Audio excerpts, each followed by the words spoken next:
What's up, guys, and welcome back to the Little Scale Cars YouTube channel. Today in the review box we have another brand new for 2025 Hot Wheels mainline casting. It is the Cupra E-Racer, or as they have called it, just the Cupra E-Racer. Not sure why they took that name out, maybe one of you guys do. Anywho though, brand new for 2025, part of the mainline, so let's see if it's any good and if it's worth adding to your collection. So let's kick things off by looking at our casting here. So first thing to say out of the gate, our proportions do look very, very good, which is always nice to see. Nothing really looks wonky or out of place there. We'll go ahead and pop the real life car up in the top right corner so you can get a little bit of a comparison shot there for what you're looking at. Now, let's break the casting down and see what there is to see. So first off, anything you see painted in this nice purple color, that is going to be metal, including the mirrors. We did get casted into this casting, and our wing is casted in the metal as well. Little antenna on top, looking cool. Overall, door handles, body lines, everything that you'd want to see. We do get headlights as a part of the window piece here, so that is interesting. Again, body lines up front look really good, really realistic. Our plastic pieces. So all of this down here is going to be a piece of the base. It's going to be molded into the plastic base here. Skirt down the side, same deal, part of the base. And this diffuser in the back. Once again, piece of the base. Overall, the casting seems to be engineered quite well. There's no real things that I would necessarily change. I think it's done pretty well and looks pretty good because of it. Paint and deco. So we have this really nice pearlescent, almost color changing-ish, color shifting depending on what kind of light you've got it in purple, which does very closely look like the real life car. I think the real life car shade is slightly darker, so that would have been kind of nice to see, but it is definitely something we could get down the road. And then it's highlighted with this really cool kind of yellowish accents. I don't know what you'd want to call it, decaling job down the side, which looks cool. Nice livery and does closely resemble the real life car. Again, I think that this should be like more of an electric yellow if we want to perfectly replicate the real life car. But on our $1 mainline, definitely cool. We get the number 1 and we get the Goodyear on the side here, looking cool. Overall, deco choice, very, very nice for the first edition. Moving into our details. Up front, we do get a bronze Cupra logo right there, which looks good. We do get headlights. Again, they are just a piece of the window. There's no kind of tampo work on them, which is a bit of a shame. I would never expect that out of a mainline, to be honest. But with the real-life cars' headlights being so unique and cool looking, in my opinion, that would have been just a nice touch. But not expected on a mainline per se. Up here on the window, we do get the Cupra banner going across there, which looks cool. And then there is some nice detailed meshing in on the splitter right there, so very, very cool. Down the sides here, we do get another Cupra logo. It is visible on both sides, so that is nice to see. We've talked about the rest of this, but our wheel choice here, I don't know if this was the best wheel choice, but I think it looks decent. Not amazing, but it's okay.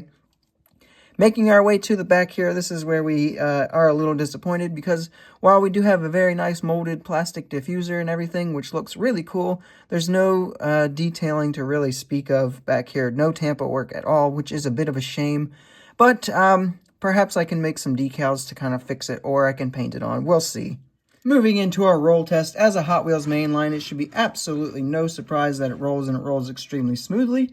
I went ahead and put this one on the scale, and it comes out to be 33.7 grams. So it has some good, hefty, chunky weight to it. Despite having a lot of plastic, it is slightly higher than the average weight. Pros and cons, getting things started with our pros. The big pro for me is the unique car choice. This is the first Cupra or Seat or really anything like that from Hot Wheels, at least for a really long time. So that's definitely cool.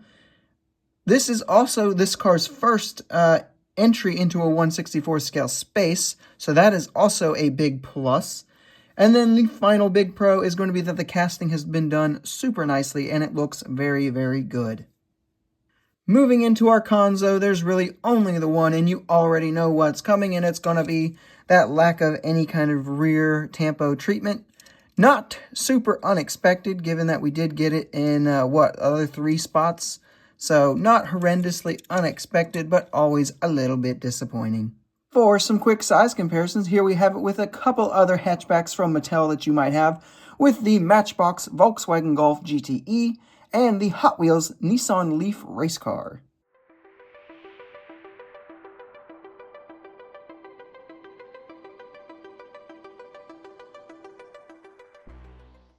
And here we have it with some rallying hatchbacks, with the Ford Fiesta WRC from Majorette Premium, and the Hyundai i20N WRC from Mini GT.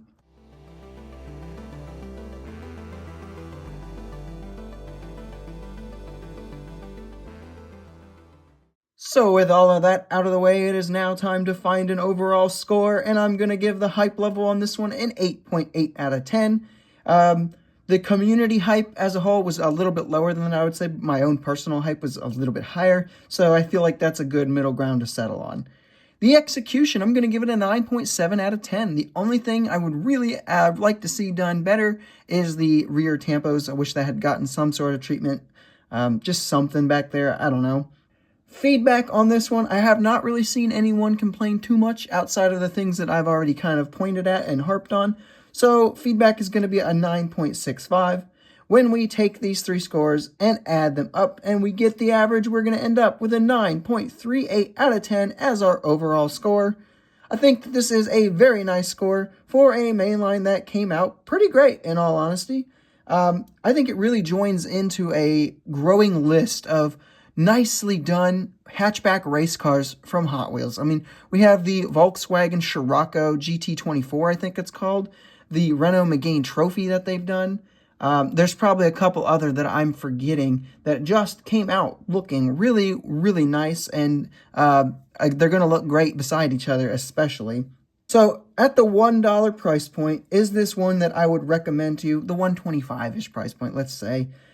Definitely. I think especially this first edition, which does fairly closely match a real-life car, or a real-life deco that the car used, I think it's definitely one that you should pick up, and I don't think you'll regret it at all. It's a pretty cool little casting of a pretty cool little car. And that is all I have for this video, guys. I hope you have enjoyed it. If you have, make sure you leave a like, subscribe if you are new, and leave a comment telling me what your thoughts are on this particular model, and I will see you in the next video.